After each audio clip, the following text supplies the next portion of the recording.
নমস্কাৰ পুনৰবাৰ এটি নতুন অন্যতম ভিডিঅ' লৈ মোৰ মেৰিলিন চেনেলটোলৈ আপোনালোকক স্বাগতম জনাইছোঁ। আমাৰ সকলোৰে ঘৰত ঘড়ী কেলেণ্ডাৰ এইসমূহ থাকেই। নতুন বছৰত আমি কেলেণ্ডাৰ আনোৱেই, কাৰণ কেলেণ্ডাৰখন ইমানেই বেছি প্ৰয়োজন যে আমি কেলেণ্ডাৰতে বহুতো আমাৰ ঘৰত যদি কিবা পূজা পাতোঁ বা সকলো বস্তু আমি কেলেণ্ডাৰত চাওঁ।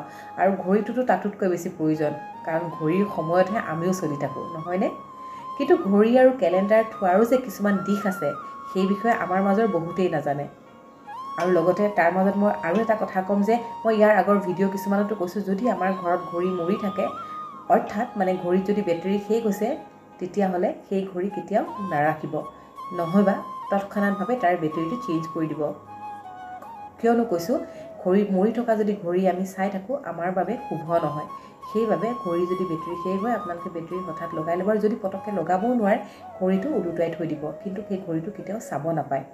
আৰু কেলেণ্ডাৰ কথা, কেলেণ্ডাৰটো আমি সকলোৱে জানো যে কেলেণ্ডাৰত আমি বহুতো আমাৰ কিবা যদি আমি পাতিব লাগে ঘৰত পূজা অৰ্চনা বা যিকোনো ক্ষেত্ৰত আমি কেলেণ্ডাৰখন ডেটটো আমি চাবলৈ আমাৰ বহুত বেছি প্ৰয়োজন হয়। নতুন বছৰ সেইবাবে সকলোৱে ঘৰে ঘৰে কেলেণ্ডাৰ আনে, কিন্তু কেলেণ্ডাৰ বা ঘড়ী এই দুয়োটা বস্তু থোৱাৰ কিছুমান দিশ আছে, যিটো দিশ যদি আমি অৱলম্বন কৰোঁ বা আমি জানি লওঁ তেতিয়াহ'লে হয়তো আমি বহুতো উপকৃত হ'ম।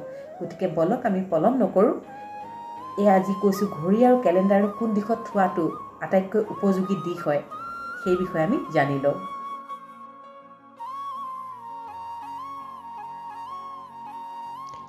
ঘড়ী আৰু কেলেণ্ডাৰ ভুলতো এইটো দিশত কেতিয়াও নাৰাখিব, ই আপোনালৈ অশুভ সংকেতো আনিব পাৰে।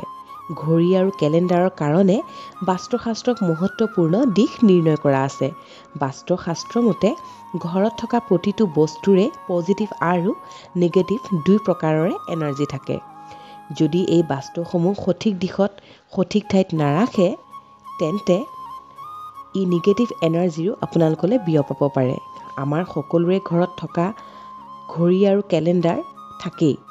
ঘড়ীয়ে আহি থকা সময়ৰ বিষয়ে আমাক জাননীও দি থাকে। আমাৰ জীৱনত সকলোতকৈ মহত্ব সময়ৰে হয়, নহয়নে বাৰু? কিন্তু সময়ে আমাৰ জীৱন চক্ৰক সঞ্চালিতও কৰে, সেই কথা আপোনালোকে জানেনে? বাস্তুৰ নিয়ম অনুসৰি আমাৰ ঘৰত বেৰত লাগি থকা ঘড়ীয়ে বহুতো মহত্বপূৰ্ণ সংকেত দিয়ে। যদি সেই ঘড়ী সঠিক দিশত সঠিক ঠাইত লগোৱা হয় তেন্তে ই বহুতো শুভ ফল দিয়ে। আজিৰ এই ভিডিঅ'টোতে ক'ব বিচাৰিছোঁ যে ঘড়ী আৰু কেলেণ্ডাৰৰ সঠিক দিশ কোনটো আৰু সঠিক স্থানৰ বিষয়েও। শাস্ত্ৰ অনুসৰি ঘড়ী আৰু কেলেণ্ডাৰ যদি সঠিক দিশত লগায় তেন্তে নিশ্চয় আপোনালোকে শুভ ফল পাব। দেখিব যে সকলো সমস্যা কেনেদৰে সমাধান হয়। বাস্তুশাস্ত্ৰ মতে ঘড়ীৰ আকাৰ যদি গোল হয় তেন্তে ই অতি উত্তমো হয়। দ্বিতীয়তে, ঘড়ীত দেৱতাৰ ফটো থাকিব কেতিয়াও নালাগে। আজিকালি দেখা যায় যে বজাৰত ঘড়ীত ভগৱানৰ ফটো লগোৱা থাকে। তেনেকুৱা ঘড়ী ভুলতো ঘৰলৈ কেতিয়াও নানিব বা ঘৰত নলগাব। তৃতীয়তে, বন্ধ ঘড়ী ঘৰত কেতিয়াও ৰাখিব নালাগে। ইয়াৰ অশুভ পৰিণামো আপোনালোকে দেখা পাব পাৰে হয়তো। ঘড়ী সদায় সঠিক সময়ত ৰাখিব লাগে। যদি বিচাৰে অলপ সময় আগুৱাই ৰাখিব পাৰে, কিন্তু কেতিয়াও সময় পিছুৱাই ৰাখিব নালাগে। বাস্তুশাস্ত্ৰ মতে বন্ধ ঘড়ীয়ে আপোনালৈ দুৰ্ভাগ্যও কঢ়িয়াই আনিব পাৰে। এইবাৰ জানি লওঁ আহকচোন যে ঘড়ী ৰখাৰ সঠিক দিশনো কি? বাস্তুশাস্ত্ৰ মতে ঘড়ীক কেতিয়াও দক্ষিণ দিশত লগাব নালাগে। দক্ষিণ দিশটো মৃত্যুৰ দিশ বুলি মনা হৈছে। ঘড়ী সদায় পূব আৰু উত্তৰ দিশতহে ৰাখিব লাগে। আৰু এই কথা মনত ৰাখিব যাতে ঘড়ী কেতিয়াও মুখ্য দুৱাৰৰ ওপৰত কেতিয়াও নাৰাখে।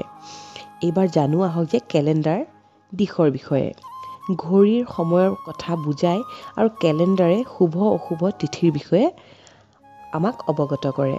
সেইকাৰণে কেলেণ্ডাৰ সদায় সঠিক দিশত লগাব লাগে। কেলেণ্ডাৰ সদায় পূব বা উত্তৰ দিশত লগোৱাটোহে উত্তম বুলি কোৱা হৈছে। কেতিয়াও পুৰণা কেলেণ্ডাৰৰ ওপৰত নতুন কেলেণ্ডাৰ লগাব নালাগে। এনেকুৱা কৰিলে ঘৰত নিগেটিভ শক্তিৰো প্ৰভাৱ পৰে।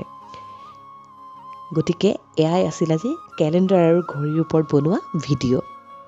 গতিকে আপোনালোকে জানিব পাৰিলে নিশ্চয় যে ঘড়ী আৰু কেলেণ্ডাৰনো কোনটো দিশত থ'ব লাগে, আৰু কি দিশত থ'লে আমাৰ কিনো ইমান আমি উপকৃত হ'ম সেই বিষয়ে নিশ্চয় আপোনালোকে ভিডিঅ'টোৰ জৰিয়তে গম পালে। যদিহে আপোনালোকে মোৰ ভিডিঅ'টোৰ দ্বাৰা কিছু সংখ্যক হ'লেও উপকৃত হৈছে তেন্তে মোৰ চেনেলটো এটা ছাবস্ক্ৰাইব কৰিবলৈ নাপাহৰিব, আৰু লগতে বেল আইকনটো দবাই দিব যাতে মোৰ আহিবলগীয়া ভিডিঅ'সমূহৰ ন'টিফিকেশ্যন আপোনালোকলৈ আগতীয়াকৈ যায়।